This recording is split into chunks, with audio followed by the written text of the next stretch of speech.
ए राजा कोइल बियाह तू गोटा जइबा हो आ खइबा मेहरी के हाथे त मोटा जइबा हो।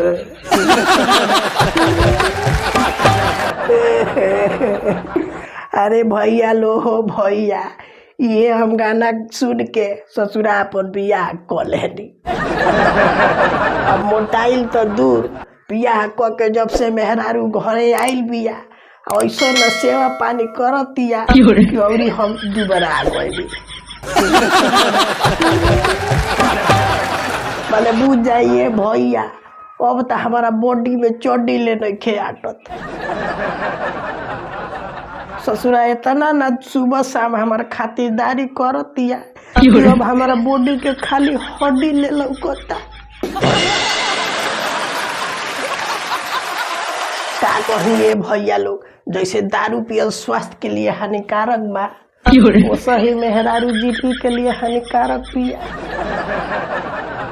हम तो सोचत रहनी कि मेहरारू आई और गरम गरम दोनों टाइम पराठा बना के खियाई, ठीक से तरी प्यार बरसा दिनो तो हम 2-4 दिन में मोटा जाए, अपना पटीदार के दौड़ा दौड़ा के मारे। और पहले हमारा के पटीदार लोग मिल के उघारे नु मारत रहल ह।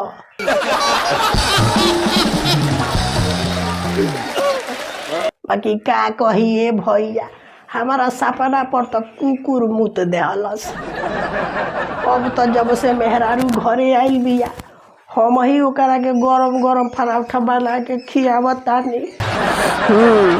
अब सरवा हमारा ये बात के बड़ी पछतावा होता कि ना हम ये गाना सुनले रहती और ना हम बियाह कैले रहती। अब बुझ जाइए भैया लोग, एकदम हम 2 किलो सतुआ बांध के आहे मैडम के खोजतानी जे कहत रहे कि राजा कोइल बियाह तो मोटा जइबा हो। ससुरा उन्हीं के कहला पर हम लोन के अपन बियाह कैनी।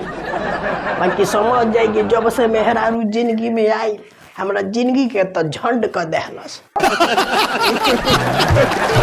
हम माने ना ये भैया, हम वो मैडम पर जाके केस करें, काहे से कि सीधा साधा लड़का के जिंदगी बेकार नु कर देहली।